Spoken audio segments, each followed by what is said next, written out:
It's torn, it hurts so much. Apache girl and the lone rancher. The sun hung high and merciless over the open American plains, turning the land into a sea of pale gold. Elias Harper rode slowly, his horse's hooves pressing soft prints into the dry earth. He had taken this route 100 times before, checking fence lines, watching for stray cattle, listening to the quiet that defined his life. Silence was something he trusted. It never asked questions. That was why the sound stopped him. It wasn't loud, just a faint, broken breath carried by the wind. Elias pulled the reins and listened again. There it was, pain, human pain. He dismounted and walked toward a dead cottonwood standing alone in the flat land, its branches twisted like old bones. As he came closer, his chest tightened. Hanging from one thick branch was a girl, upside down, bound by rough rope at her ankle. Her clothes were torn and dusty, her skin bruised, one leg badly injured. Blood had dried along her calf and thigh. She was alive, but barely. Elias froze. He knew what this meant. He knew the stories. Apache girl, bounty men, trouble that never ended clean. Helping her would pull him into a fight he'd spent years avoiding. The West didn't forgive men who interfered. Her eyes opened slowly, dark and sharp even through pain. They locked onto his face. "Do," she whispered, her voice cracking. "It's torn, it hurts so much." The words hit him harder than any bullet ever had. Elias swallowed. Every instinct told him to walk away. This land was cruel to those who acted on mercy. He had survived by keeping his head down, by minding his own business, by believing that some things weren't his to fix. But standing there, looking at her shaking form swaying in the wind, that belief collapsed. He tied his horse to a post and stepped closer. The rope was cutting into her skin. Each movement sent a wave of pain through her body. She tried to steady herself, but her strength was nearly gone. "I won't hurt you," Elias said quietly, though he wasn't sure if she believed him. She watched him carefully, measuring his hands, his eyes, his voice. Trust did not come easily to her, he could see that. Still, she nodded once. Elias pulled his knife from his belt. The blade caught the sunlight as he reached for the rope. His hands were steady, but his heart was. One wrong move could make her injury worse. One decision, this decision, would change everything. "Don't let me fall," she said, barely audible. "I've got you," he replied. For the first time in years, Elias felt the weight of another life in his hands. The plains were silent, watching. The wind held its breath. And as the knife pressed into the rope, Elias understood something with perfect clarity. The moment he cut it, there would be no going back. The rope fibers resisted at first, rough and weather-hardened. Elias tightened his grip on the knife and cut again, slower now, careful not to let the blade slip. The girl's body trembled as the branch creaked above them, dust falling in thin streams to the ground. "Easy," he murmured, more to himself than to her. "I've got you." Her breathing came in short pulls. Sweat streaked the dirt on her face, and pain tightened her jaw. Still, she didn't cry out. Elias noticed that, how she held herself together even when everything else was falling apart. The rope finally gave. Elias caught her weight just in time, his shoulder taking the strain as he lowered her to the ground. She gasped when her injured leg shifted, a sharp sound that cut through the quiet plains. He knelt beside her, one arm braced behind her back, the other steadying her leg. "I'm sorry," he said instinctively. "You didn't do this," she replied, her voice thin but steady. For a moment neither of them moved. The world felt small, reduced to breath and heat and the steady presence of another human being. Elias scanned the horizon out of habit. Nothing moved but the grass. Still, he knew better than to believe that meant safety. He reached for his canteen and poured a little water into his palm. "This'll sting," he warned. She nodded once. When the water touched her wound, her fingers dug into the dirt.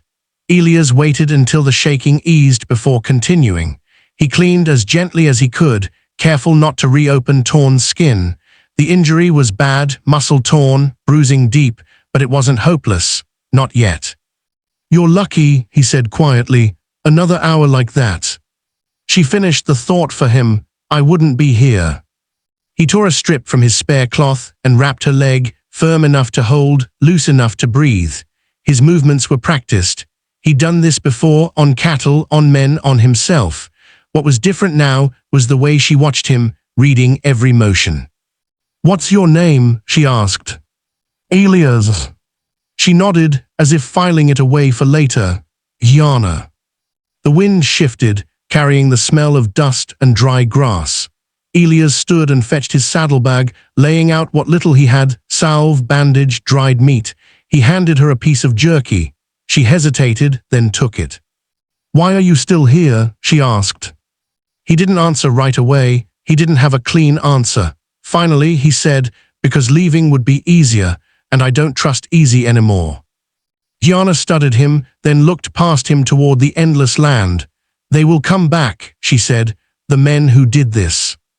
"I know," Elias replied. "We'll move before they do."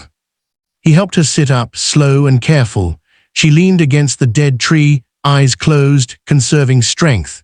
Elias tied a cloth over the bloodied rope marks at her ankle, then stood watch again, rifle slung low. The plains were quiet, but now it was the kind of quiet that warned, not comforted. And Elias knew this was only the beginning. They left the dead tree before the sun began its slow fall. Elias moved carefully, supporting Yana as they walked toward a shallow draw where the land dipped and hid them from distant eyes. Every few steps she had to stop, her weight shifting away from the injured leg. Each pause felt dangerous, but rushing would be worse. By the time they reached the low ground, the sky had softened into pale orange and blue. Elias helped her sit against a rock and built a small fire, shielding the flame with his body until it caught.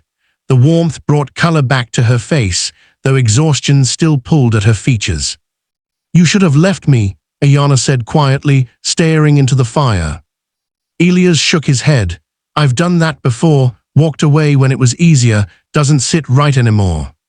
She glanced at him, curious. What changed? He thought of nights spent awake, of memories he never shared, of silence that had grown too loud. "Time," he said finally, "and regret." The fire cracked softly. Elias warmed his hands, then checked her bandage again. The swelling had increased, but the bleeding had slowed. He applied salve, his touch steady and respectful. Yana watched him without flinching. "You're not afraid," she said. "I am," Elias replied, "just not of you." That seemed to satisfy her. She leaned back, closing her eyes for a moment. When she spoke again, her voice was steadier. "They took me from the road, said I was worth money, said no one would come looking." Elias felt something tighten in his chest. They were wrong. The night deepened. Stars appeared one by one, bright and sharp. Coyotes called in the distance, their voices rising and falling like questions without answers. Elias fed the fire sparingly. Too much light would carry too far. He took first watch, rifle across his knees, eyes scanning the dark. Yana rested nearby, breathing slow and even. Pain still lived in her body. He could see it in the tension that never fully left her, but she did not let it rule her. Hours passed, the land settled, the wind shifted. "You keep watch like a soldier," Yana said softly, eyes still closed. Elias didn't smile. Old habits. "Was?" He nodded. "A long time ago." She opened her eyes and looked at him then, not with fear, but understanding. "Some battles follow us home," she said. Elias looked out at the darkness. That's the truth. Near dawn he heard it, the distant sound of hooves, not close, but not imagined either. Elias stiffened, listening carefully. The rhythm faded, then returned, then disappeared again. "They're searching," he said. Yana pushed herself upright despite the pain. "Then we must move deeper, where the land closes in." Elias hesitated. The canyon she meant was narrow, difficult, but defensible. "Once we go there," he said, "there's no easy way out." Yana met his gaze. There is no easy way anymore. The first light of morning crept over the horizon. Elias helped her to her feet, packed the fire's remains into the dirt, and erased what tracks he could. As they moved toward the canyon, Elias understood something clearly. This was no longer about rescue. It was about standing his ground.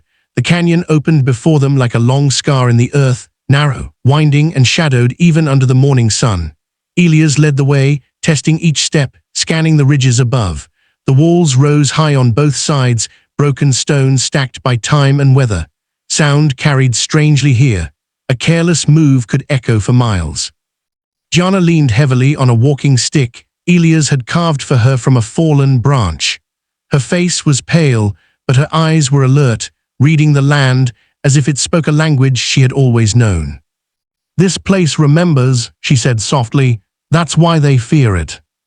Elias nodded. He could feel it too, the way the air seemed thicker, watchful. They moved deeper until the canyon bent sharply, hiding its entrance from view. There, beside a thin stream, they stopped.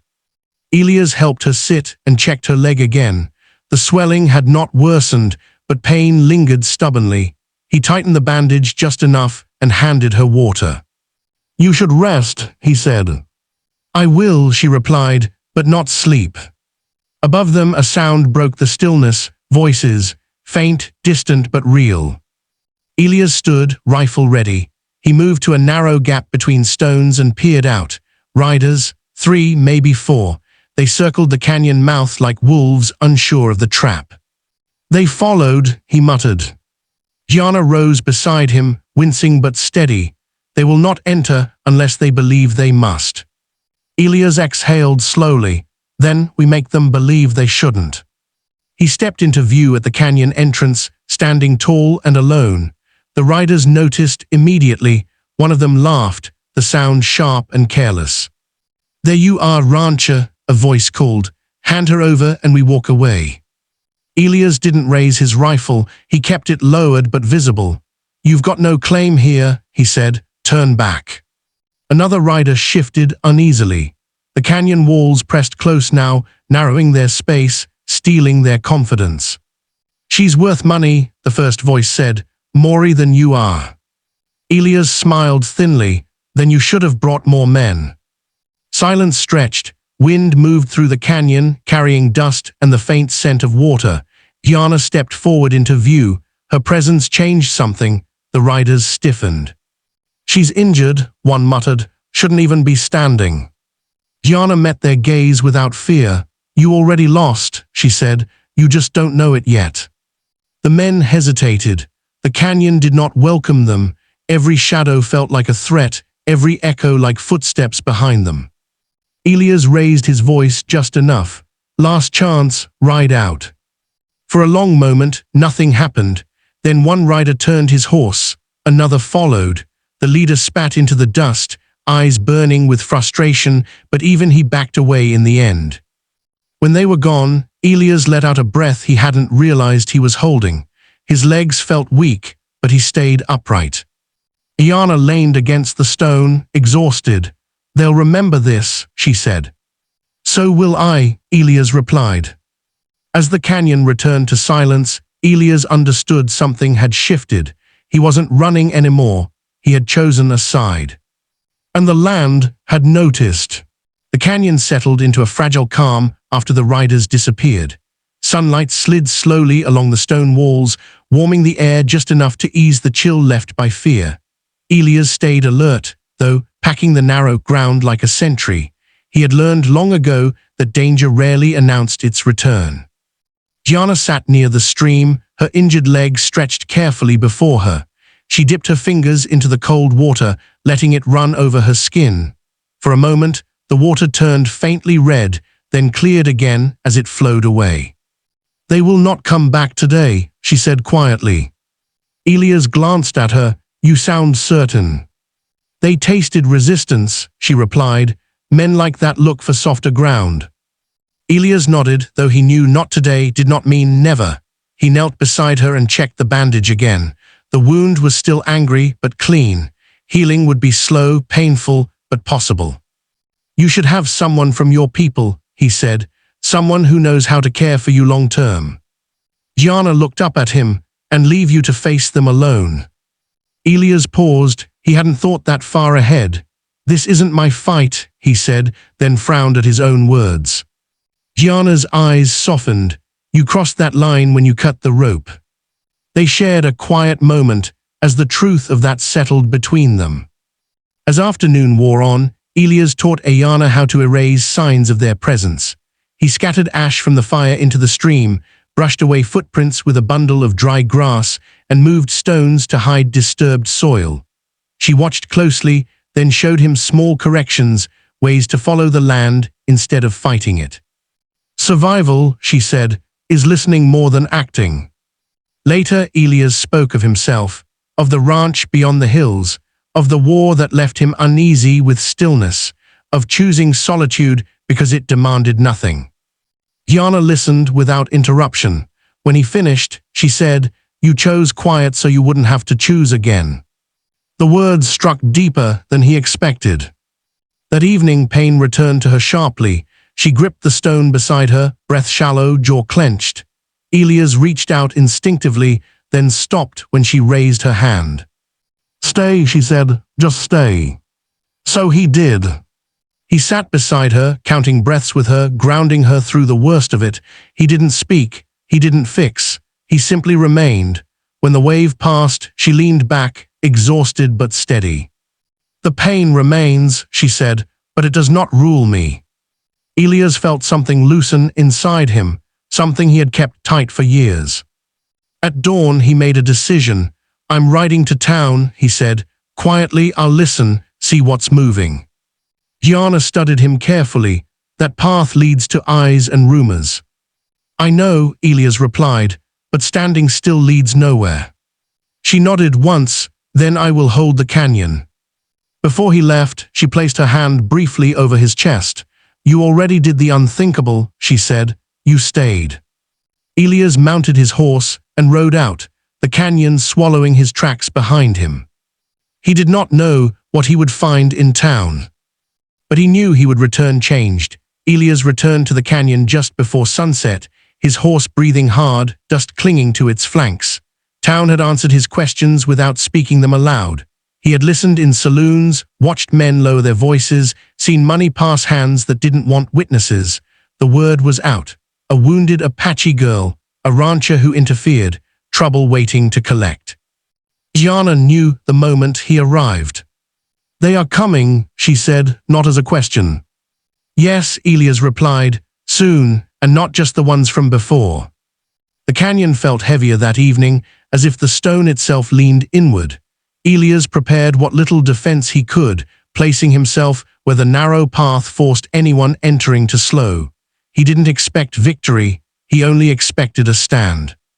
At dawn, they came. 6 riders stopped at the mouth of the canyon.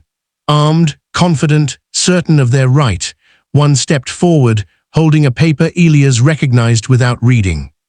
"You had your warning," the man called. "Hand her over."